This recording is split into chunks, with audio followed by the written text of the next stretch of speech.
Hello guys, welcome to my YouTube channel. आज हम discuss करने वाले हैं पोयम जिसका नाम है 3 Years शी ग्रू, जो कि लिखी है विलियम वर्ड्सवर्थ ने। गाइस, ये पोयम विलियम वर्ड्सवर्थ ने अपनी बेटी लूसी या फिर कैथरीन के लिए डेडिकेट की है। इस पोयम में बताया गया है कि जब उनकी 3 साल की बच्ची स्वर्ग में चली जाती है, मर जाती है, तब वो कैसा फील करते हैं। और साथ ही साथ नेचर को मानो कि एक स्पीकर बताया गया है। नेचर सब चीज़ बोल रही है कि मुझे ये प्यारी है, मैं उसका भरण पोषण करूँगी, उसे खूब अच्छे विचार दूंगी, संस्कार दूंगी, ऐसी सब बातें करता है। So let's start this poem. साथ ही साथ गाइस, ये पोयम में कई सारे से डिफ़िकल्ट वर्ड है जिसका परफेक्ट मीनिंग हम निकाल नहीं सकते। कुछ रेफरेंस देखकर मैंने इसका परफेक्ट मीनिंग निकाला है, जो आपको वीडियो के लास्ट में देखने को मिलेगा। उसे भी ज़रूर पढ़िएगा, जिससे पोएम आपको ज़्यादा क्लियर हो जाएगी। पोएट क्या कहना चाहते हैं वो आइडिया एकदम क्लियरली आपको आ जाएगा। पहली स्टांजा है 3 years she grew in sun and shower, यानी कि 3 साल तक वो एक फूल की तरह सन और रेन में बड़ी हुई। मानो कि कोई फूल हो, वो कैसे धूप और रेन में, बारिश में बड़ा होता है, वैसे ही उसकी बेटी है, वो 3 साल तक एक फूल की तरह रेन में और धूप में बड़ी हुई है।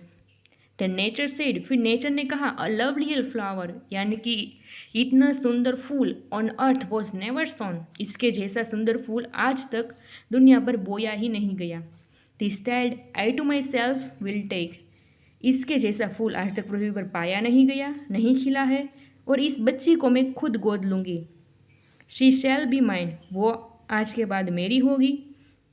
And I will make a lady of my own, और मैं खुद उसे अपनी बेटी की तरह रखूँगी और एक परफेक्ट लेडी बनाऊँगी। फिर दूसरी स्टांजा है, myself will to my darling be, मैं उसे मेरी लाडली या फिर बेटी की तरह रखूँगी। बोथ लो एंड इम्पल्स, मैं उसे सोच समझ कर काम करना सिखाऊंगी, साथ ही इमिडिएटली कोई डिसीजन कैसे लेना है वो भी उसे सिखाऊंगी। इन रॉक एंड प्लेन, यानी कि वो चट्टानों में और मैदानों में, in the earth and heaven, पृथ्वी और हेवन पर, स्वर्ग पर, इन ग्लैड एंड बोवर, यानी कि बंद राहों और खुले रास्तों पर, shall feel an overseeing power, यानी कि वो कमज़ोर महसूस नहीं करेंगी मेरे अंडर या फिर मेरी आंखों के नीचे। मैं उसे एकदम ताकतवर बनाऊंगी, कोई भी वक्त हो वो कभी भी अपने आप को कमज़ोर महसूस ना करे, एकदम पावरफुल फील करे। टू किंडल और रिस्ट्रेन, तुरंत ही कुछ ही सेकंड में डिसीजन कैसे लेना है वो, और दिमाग में शांति रखना है, पैशनेट बनना है और धीरज रखना है, वो सब कुछ मैं उसे सिखाऊंगी। She shall be sportive as the fawn, fawn यानी कि हिरन का बच्चा, वो हिरन के बच्चे की तरह ही खेल कूद करेगी, एकदम स्फूर्तिली होगी। स्पोर्टिव यानी कि खेल कूद करने वाला इंसान, और एनर्जाइज व्यक्ति भी हम कह सकते हैं। That wild with Glee across the loan, मानो कि कई सालों से वो जंगल में ही रहती है, उसी तरह वो लॉन में खेल कूद करेगी, घास में खेलेगी।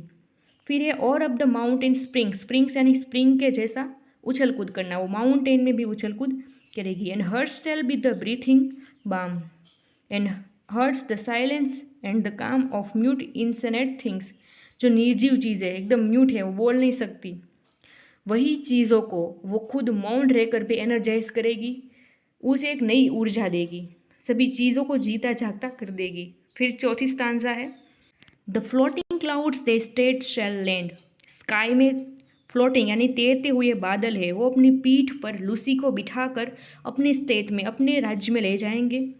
For her the willow bend, उसके लिए विलो नाम का जो ट्री है वो भी झुकेगा। Nor shall she fail to see even in the motions of storm, तूफान चाहे कितनी भी तेजी से क्यों ना आ रहा हो, बट वो कभी भी नहीं गिरेगी, वो उसमें टिकी रहेगी।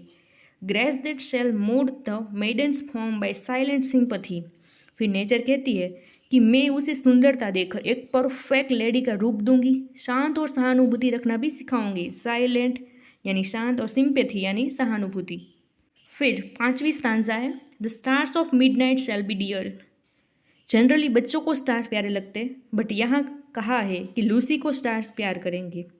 And she shall lean her ear in many secret places, वो रहस्यमय जगहों पर जाकर वहाँ के रहस्यों को, सीक्रेट्स को अपने कानों से सुनेगी। फिर है where rivulets dance their wave round, जब छोटी छोटी नदियाँ राउंड शेप में बहती है और जब वो बहती है तब मानो कि वो गाना गाती है ऐसा लगता है। और तब वो नदी की सुंदरता है वो लूसी के फेस पर दिखाई देगी। वो बताने के लिए कहा गया है and beauty born of murmuring sound, नदियों के बहने का जो गाना है उसकी सुंदरता लूसी के फेस पर दिखाई देगी।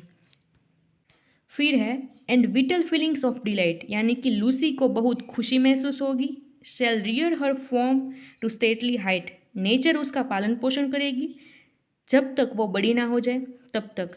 फिर है हर वर्जिन बॉसम स्वेल, यानी कि नेचर उसकी चेस्ट में उभार लाएगी। फिर है such thoughts to Lucy I will give while she and I together live here in this happy dell. Dell का मतलब होगा घाटी, इस खुशी की घाटी में मैं उसके साथ ही रहूँगी और मैं उसे अच्छे अच्छे एकदम विचार दूंगी जिससे वो कभी भी कमज़ोर महसूस ना करे। फिर है thus nature spake the work was done, इस तरह नेचर ने कहा मेरा काम पूरा हुआ। How soon my Lucy's race was run.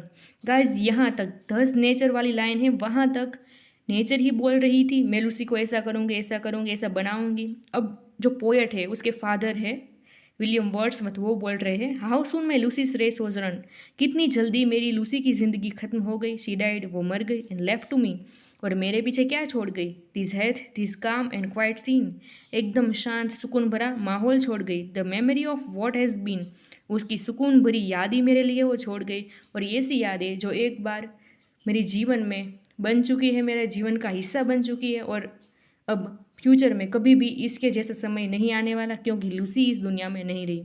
अब देखते हैं इस पोएम में कौन कौन से डिफ़िकल्ट वर्ड है और उसका मीनिंग क्या होता है। पोएम में ये वर्ड है लो यानी कि सोच समझ कर, ग्लेड यानी कि खुले रास्ते, बोवर यानी बंद रास्ते, और सिंह यानी कि पर्यवेक्षण या फिर आंखों के नीचे।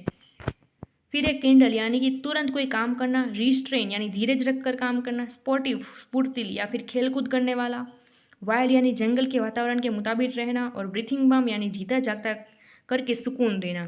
फिर है इनसेनेट यानी बेहोश, फ्लोटिंग यानी तैरता हुआ, विलो यानी एक वृक्ष, ग्रेस यानी सुंदरता, मेडन्स फॉर्म यानी एक संपूर्ण औरत का रूप, सिंपैथी यानी सहानुभूति, डियर यानी प्यारा लगना, और रिवुलेट्स का मतलब होगा छोटी नदी।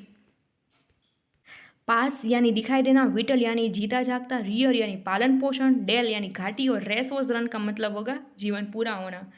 गाइज ये पोएम यही खत्म होती है। अगर आपको ये वीडियो अच्छा लगा है तो वीडियो को लाइक शेयर एंड सब्सक्राइब कर दीजिएगा क्योंकि ये चैनल पर लिटरेचर के कई सारे से वीडियोस अपलोड होते रहते हैं जो आपको हेल्पफुल हो सकते हैं।